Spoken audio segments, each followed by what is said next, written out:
are so many amazing rappers out there these days, but listening to rap Ferreira is a unique experience unlike any other. Most of even the best lyricists in the world write verses trying to show off their lyrical ability or make their next big song. But for Ferreira, it feels like he's rapping out of necessity. His rap sounds like it's an escape for him, a way to get his ever-expanding array of ideas out of his head. His rap style is free-flowing, going from thought to thought, ranging from philosophy to literature to history to cartoons. Every time I listen to his music, I feel like I'm learning something new. In following his career over the years, I've realized that freedom is an ideal that's very important to him, and that's how his music feels, unbound by the rules of conventional music making, blending hip-hop with freeform jazz and poetry in its truest form. His music is extremely calming. When I listen to him, it feels like I'm swimming from thought to thought and lyric to lyric. Ferreira has gone by many names over the years. He now goes by his birth name, Rory Allen Philip Ferreira, otherwise known as Rap Ferreira, but you probably know him most by his first stage name, Milo. Milo was not really an alter ego, but more a creation of Ferreira, a creation of who he wanted to be when he started his rap career. As he set out to become the self-proclaimed nerdiest rapper in the world, his first rap name was Wise Owl himself, but then he ended up settling on Milo, which stands for Might I Like Owls. Ferreira was born in Chicago, but spent time growing up in Maine, New Hampshire, and Massachusetts, before going to college in Wisconsin. By the time he got to college, he had already attended 13 schools. He first began rapping as a part of the Kenosha, Wisconsin hip-hop trio, R.A.P, which consisted of rappers Nicholas J. and A.D. the Architect. Following high school, he attended St. Norbert College in Wisconsin, before dropping out. While there, he studied philosophy, a subject that's highly prevalent throughout his lyrical career.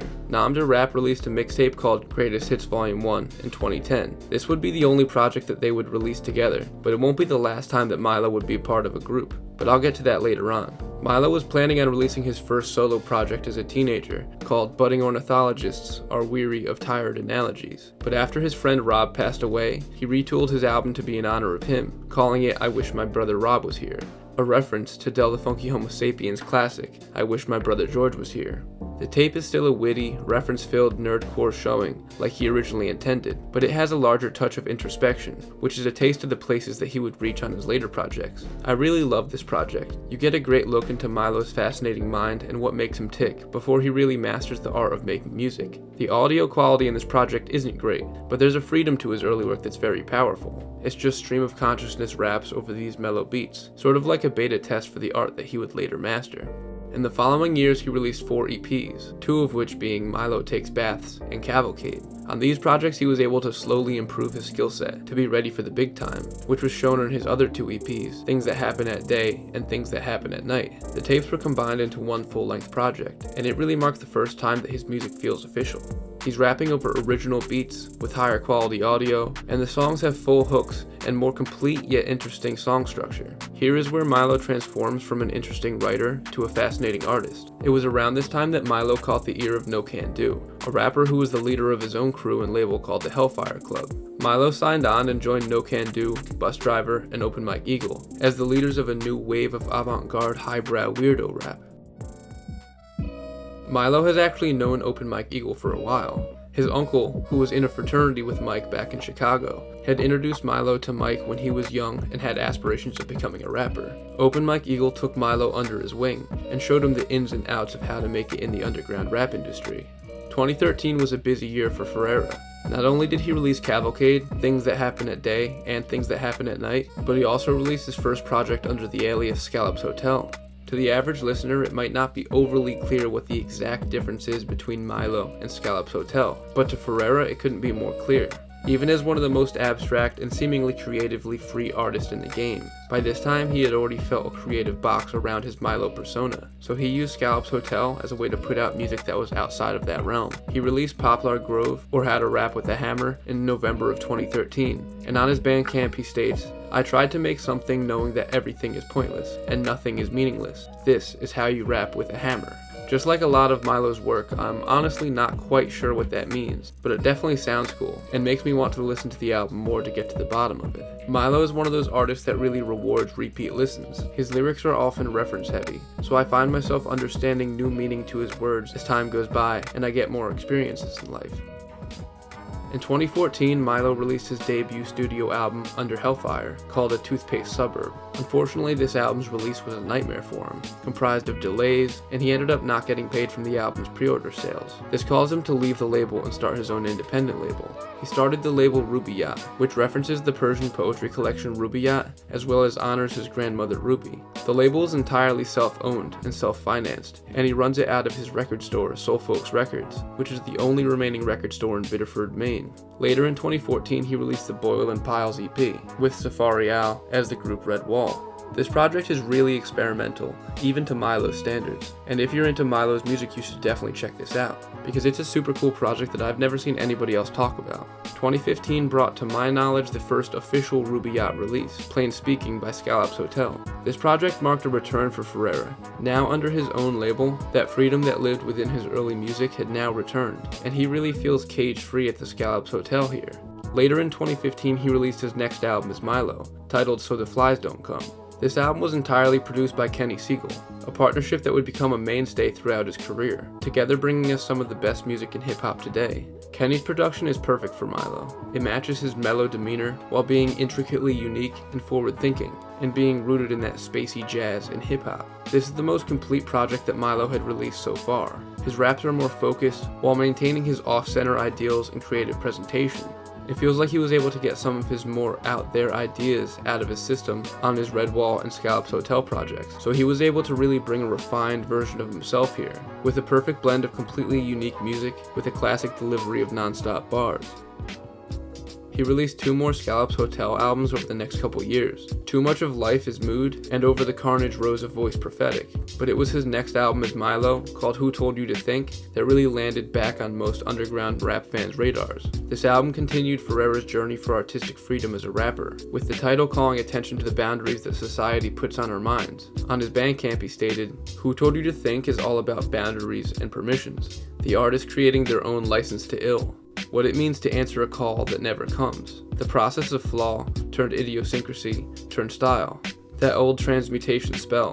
The happening is one perfects tricks and in turn masters magic. To set one Alenchus upon itself. To begin a poet and end a rapper. Agency. That is what makes the rapper an exceptional artist, beyond a poet. In years gone, rappers once focused on getting free. Who Told You to Think is a return to form." This album captures something that hip-hop artists have been trying to capture since the dawn of the culture. The feeling that's in the room when hip-hop is happening right there in front of you. Whether it be watching an MC move the crowd live, or hearing a DJ mold the vibe of a room right in front of you. There's a magical element to the live aspects of hip-hop happening in real time. This album was recorded in under 24 hours, with every song being performed and recorded in one take. Milo has said that the vocal rig that he and Kenny dreamed up allowed him to fiddle with effects on his vocals in real time, helping his voice become an instrument. He said, "This is how I usually perform live. We thought it would contribute to the feeling of being there, as place informs so much of rap, and too often one hears that common, lamentable refrain, 'You had to be there.' It is our sincere hope you feel present while listening to this album. And as someone who has listened to this album multiple times, you certainly do feel present while listening to it." On the first day of 2018, he released his next Scallops Hotel project, called On the Sovereign Nose of Your Arrogant Face, which is the part 2 in a trilogy of Scallops Hotel albums that started with Over the Carnage, Rose of Prophetic Voice. Sovereign Nose was recorded in one weekend, but another project, Nostrum grOcers, was also recorded over the course of that same 3 days. Nostrum grOcers is a collaborative project between Ferreira and Elucid, one half of the illustrious Armand Hammer. Elucid and Milo are 2 of the most vivid and abstract writers in hip-hop, perfectly complementing each other with opposing vocal styles and delivery, but energy that feels etched from the same stone. There are maybe a handful of human beings in the world that could creatively match Milo throughout an entire project, and Elucid is a worthy partner in their artistry here. Around this time, Ferreira was getting tired of being boxed into his Milo name. He felt like there were so many expectations from fans, critics, and himself of what Milo should sound like. So he wanted to strip down and use his birth name, because no one else would be able to tell him what Rory Ferreira should sound like. He decided to make one last album as a send-off to his Milo persona, and what better place to end it than to finally create the album that he originally wanted to be the start of his career. Over a decade after it was conceived, Milo finally released Budding Ornithologists Are Weary of Tired Analogies in September of 2018. This is not only my favorite Milo project, but it's also the first one that clicked with me and made me realize how special of an artist he is. Just like some of his other best work, this album was recorded in just 2 days. On his Bandcamp, Milo states, "This album doesn't have an arc, or a point, or a moral to preach. It's a contemporary rhythm and poetry album, made by someone who loves the form, and enjoys creating what they want to hear in the world. All of my songs become spells. I go out into the world, corralling small groups together, and we yell, and cry, and howl, and laugh around these words, some being gorgeous lies that come true. With 7 years of urban shamanism under my belt, I no longer seek the story of the adventurer. I seek the experience. I cannot tell you all about it, as that would commodify, as that would turn what is decidedly non-fractal into a keyword. I refuse. So what you hear in this album is simply a pamphlet, little aphorisms and landmines to burst your mind out of the mundane moment. Broken myth and hopes and torments riddled out of myself as they came. Very little editing. This record is on the other side of time, and guarded from the avant-garde and their cynicisms, as well as the mainstream and their perpetual boredom tropes. My collaborators and I got funky, and we dared to share that feeling with you. We allowed ourselves to feel ourselves, and what followed was exhilarating. A long time coming, been a long time coming." As Milo stated, there's no meaning to this album, and for me to make this video and try to find some profound teachings within it would be inherently against his mission. To me, this album is just about music and the love of art. Milo ended this Bandcamp passage by saying, "Charlie Parker was a great electrician who went around wiring people. I want to be a great electrician. And as someone who has listened to this album maybe more than anything else in the last 4 years, I am wired."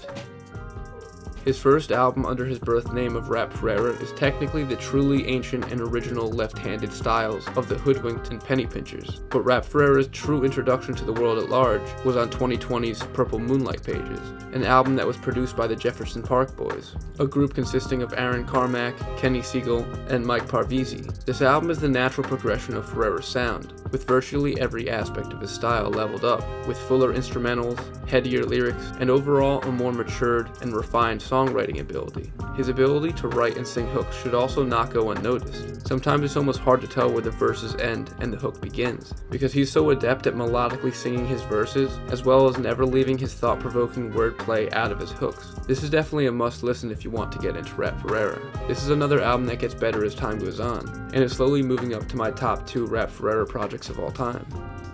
And that brings us to Bob's Son, his 2021 album dedicated to the poet Bob Kaufman. This was a very personal project to Ferreira, having recorded it a few years earlier, but shelving it until the moment was right. He was put onto the poetry of Kaufman back in 2013, and was immediately struck by how musical his writing was. And with Kaufman's musical writing, and Ferreira being one of the most poetic musicians, their work seemed to go hand in hand.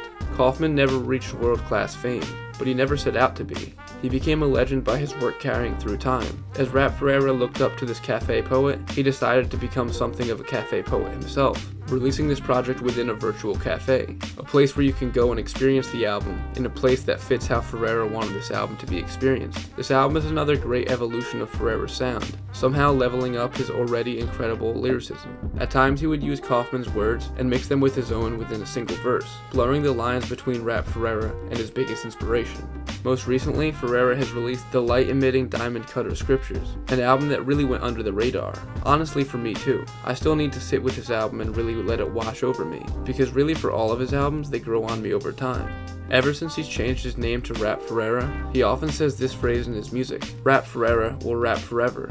And for a normal rapper, I might just brush that off as a flex or braggadocio, but for him, I view it as so much more. In listening to his rap, you can hear him, his creativity, and his life weaved into every word. Even if Rory Ferreira himself is not physically rapping forever, R.A.P Ferreira's music will live forever.